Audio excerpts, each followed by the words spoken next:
अमृत से निर्मित कर्ण के कवच और कुंडल, जिसे धारण करने पर कर्ण को किसी भी तरह से बद्ध नहीं किया जा सकता। ऐसा कर्ण था जो महाभारत काल में कर्ण के कवच कुंडल को भेद सकता था। क्या श्री कृष्ण के सुदर्शन चक्र, अर्जुन के पशुपतास्त्र और अश्वत्थामा के नारायण अस्त्र इतने शक्तिशाली थे कि कर्ण को बद्ध कर सकता था? इस प्रश्न का उत्तर जानने के लिए वीडियो को अंत तक देखते रहें। नमस्कार प्रिय दर्शकों, हमारे पौराणिक जगत YouTube चैनल में आपका स्वागत है। तो दोस्तों चलिए वीडियो शुरू करते हैं।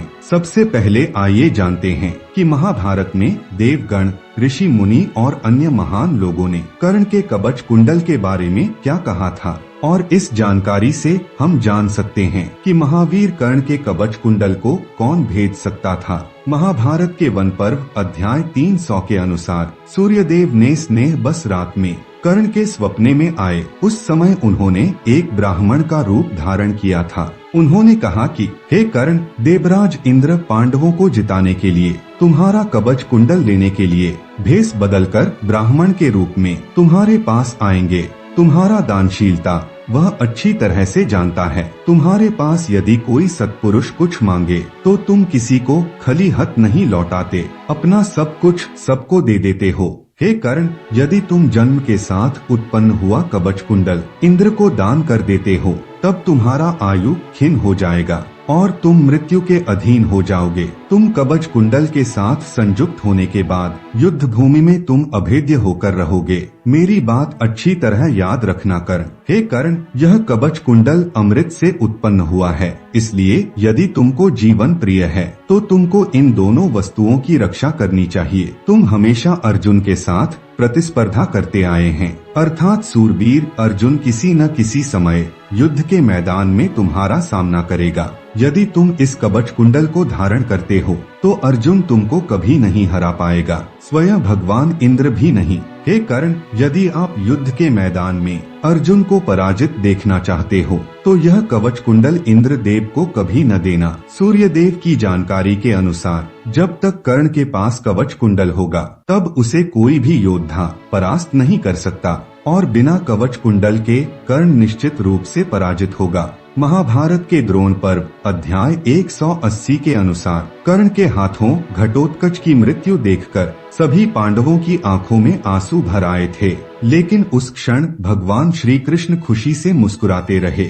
श्री कृष्ण को अति प्रसन्न देखकर अर्जुन अप्रसन्न हो गए और कृष्ण से पूछा, हे माधव, घटोत्कच के निधन से हम सभी दुखी हैं, लेकिन आप इस दुख की घड़ी में कैसे इतने खुश हैं? हे माधव, आपकी ये खुशी कोई छोटा मोटा कारण नहीं हो सकता। हे माधव, मैं आपसे विनम्र निवेदन करता हूँ कि आप अपने खुश का यथार्थ कारण बताएं। तब श्री कृष्ण ने कहा, हे अर्जुन, इंद्र द्वारा दी गई शक्ति के माध्यम से घटोत्कच की मृत्यु के कारण कर्ण का शक्तिशाली अस्त्र गायब हो गया है। हे पार्थ, अब तुम कर्ण को युद्ध के मैदान में एक आम आदमी के रूप में सोच सकते हो। सौभाग्य से कर्ण के पास अब वह कवच कुंडल नहीं है। यह सौभाग्य ही था कि उसका कवच कुंडल छीन लिया गया, और सौभाग्य से इंद्र द्वारा दिया गया अमोघ अस्त्र कर्ण के हाथों घटोत्कच की मृत्यु में शक्तिशाली अस्त्र खो गया। यदि कर्ण कवच कुंडल के साथ युद्ध के मैदान में होता तो वह अकेले ही युद्ध के मैदान में देवताओं सहित त्रिलोक को जीत सकता था। हे अर्जुन, तुम गांडीव धनुष के साथ और मैं सुदर्शन चक्र के साथ दोनों एक साथ युद्ध के मैदान में कवच कुंडल से जुड़े श्रेष्ठ कर्ण को नहीं हरा सकते थे। तुमको अर्थात धर्म को जिताने के लिए देवराज इंद्र ने माया की रचना की और कर्ण से कवच कुंडल मांगा गया, और कर्ण ने विनम्रता पूर्वक अपने हाथों से कीमती वस्तु दान कर दी। दानवीर कर्ण कवच कुंडल से वंचित और भगवान इंद्र द्वारा दी गई शक्ति से वह अब एक आम आदमी के बराबर है। इस वृतांत में कृष्ण के अनुसार कर्ण के पास जब तक कवच कुंडल रहेगा तब सुदर्शन चक्र भी कर्ण को कोई भी क्षति नहीं पहुंचा सकता। ऐसा उन्होंने सूर्यदेव द्वारा दिए गए वरदान का मूल्य रखने के लिए ही कहा था। यदि भगवान कृष्ण ने कर्ण पर सुदर्शन चक्र से या अर्जुन महादेव द्वारा दिए गए पशुपतास्त्र से प्रहार किया होता तो कर्ण की मृत्यु निश्चित होती। भगवान श्री कृष्ण कभी भी सूर्य देव की कीर्ति को भंग नहीं करना चाहते थे। सुदर्शन चक्र को स्वयं महादेव के अलावा कोई भी रोक नहीं पाएगा। अमृत धारण करने वाले देवता भी सुदर्शन चक्र से नहीं बच सकते।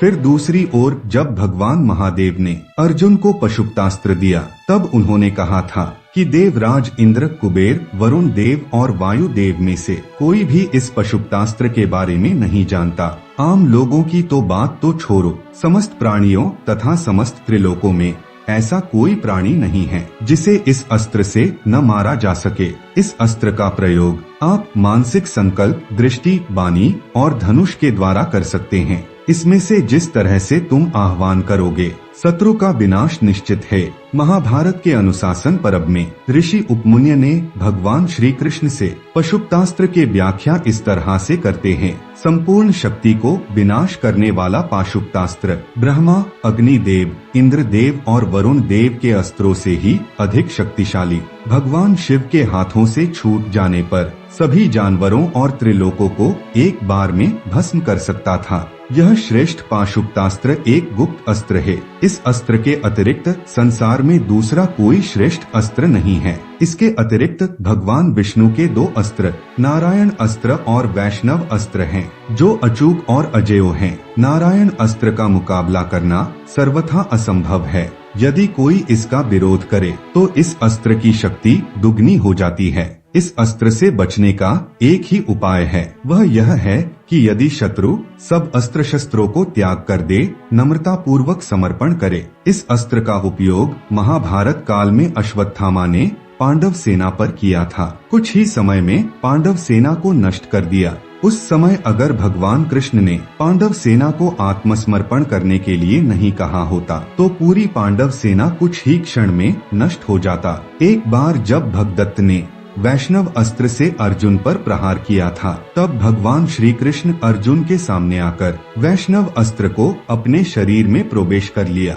रामायण काल में अतिकाय के दिव्य कवच को जो ब्रह्मा जी से प्राप्त किया था, उस दिव्य कवच को लक्ष्मण जी ने दिव्य अस्त्र के माध्यम से नष्ट कर दिया था। चाहे हम कितना भी तर्क करें, महाभारत में जो कहा गया है उस सारी जानकारी से पता चलता है कि दानवीर कर्ण को युद्ध में पराजित तो किया जा सकता था, लेकिन उसे वध करना आसान नहीं था। भगवान श्री कृष्ण ने अर्जुन से यही कहा था कि यदि कर्ण के कवच कुंडल रहते हुए कर्ण के ऊपर महाविनाशक शस्त्र चलाया जाता, तो यह सूर्य देव का सीधा अपमान होगा, जिसके कारण भगवान कृष्ण ने लीला के माध्यम से इंद्र द्वारा युद्ध से पहले कर्ण के कवच कुंडल को दान में ले लिया। जय श्री कृष्ण। आज का वीडियो में बस इतना ही। उम्मीद है कि आप लोगों को आज का वीडियो पसंद आया होगा। वीडियो पसंद आया हो तो वीडियो को एक लाइक और शेयर करना न भूलें।